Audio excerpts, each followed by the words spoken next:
BPSC अध्यक्ष Imtiaz Ahmad creamy का भव्य स्वागत, अभिनंदन। उर्दू काउंसिलिंग हिंद की ओर से बिहार प्रदेश उर्दू एकेडमी खुदा बख्श लाइब्रेरी के निकट अशोक राजपथ पटना में मुख्यमंत्री नीतीश कुमार द्वारा इम्तियाज अहमद करीमी को बिहार पब्लिक सर्विस कमीशन का अध्यक्ष बनाए जाने पर भव्य स्वागत एवं अभिनंदन किया गया।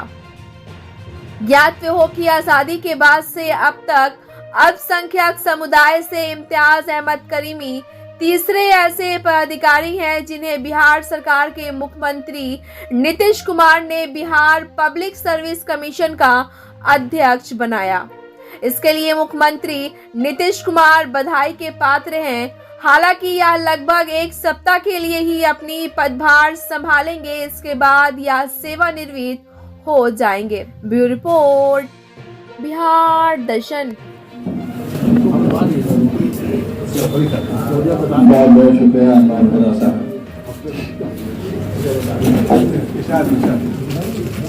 इस तकलीफ के मुहे रवा है असलम जावेदा साहब।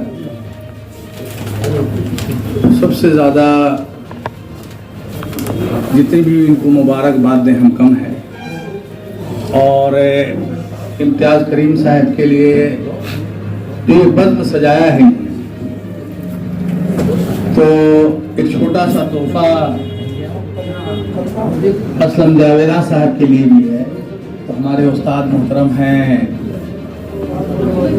डॉक्टर एजाज अरशद साहब, हम उनसे गुजारिश करेंगे कि आप उनको अपने हाथ से बना दीजिए। अपने हाथ से अपने हाथ से पकड़ लीजिए।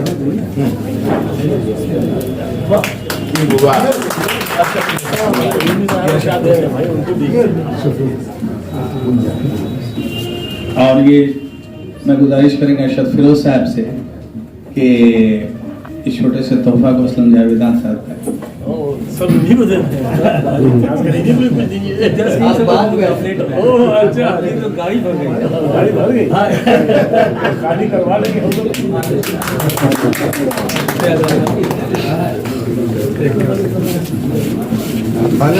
ये बात इनके लिए मैं शुक्रगुजार हूँ, लेकिन ये बात मेरे लिए बड़ी सुखी है कि मैंने महफिल सजाई है, मुझे भी एजाज़ इकराम मिले।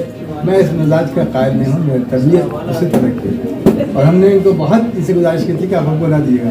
इम्तियाज करीमी साहब ने भी राजभाषा में हमें बहुत इनाम इकराम देने की कोशिश की, मैंने कभी नहीं किया। कलीमुल्लाह दोस्तपुरी साहब को बुलाया, मैंने मुझे बहुत ख़राब लगता है, मैंने कौन सा काम अंजाम दे दिया है, मुझे नहीं लगता है। भारत की मोहब्बत है, अच्छा ज़िंदगी में पहला वाक़या है। अपनी तो ये आदत है कि हम कुछ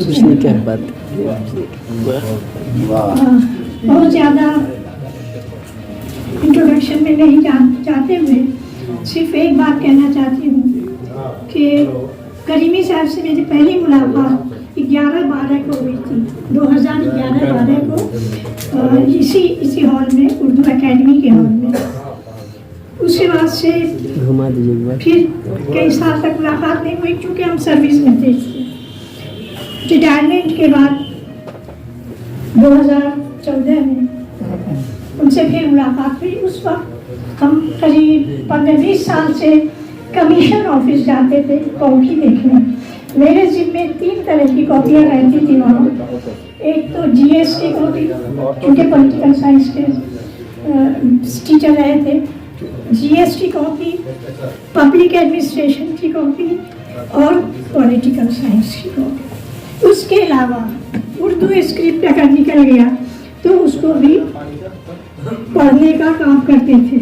लेकिन उस दौरान जितना देर हम वहाँ रहते थे, और अगर हमको मालूम हो गया कि बगल के हॉल में वो अभिलेखागार भवन, शायद अभिलेखागार भवन, वहाँ उर्दू का कोई प्रोग्राम करीमी साहब के साथ हो रहा है, तो हम वो कोशिश छोड़कर वहाँ चले जाते थे।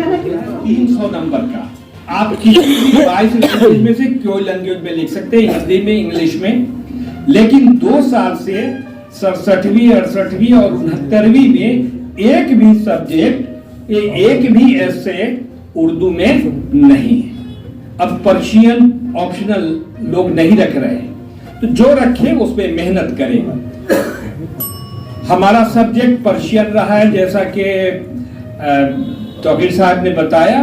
फिर हमने पर्शियन में एमए किया, गोल्ड मेडलिस्ट रहे, उर्दू में एमए किया, और फिर पंजाब नेशनल बैंक में रहे, फिर बैंक से बीपीएससी में आए, केन ऑफिसर हुए, फिर अपने भाइयों के लिए, अपने रिश्तेदारों को इम्तिहान देने आने के लिए बैठे, और यही बीबी यहाँ जो कॉलेजिएट स्कूल है उसी में सेंटर पड़ा, तो फिर उससे मेरा डिग्री लगा। साहब के बारे में बहुत सी बात हुई, अब हम कुछ कम है, कैसे मैं सबके बारे में बता दूं, वो हर बात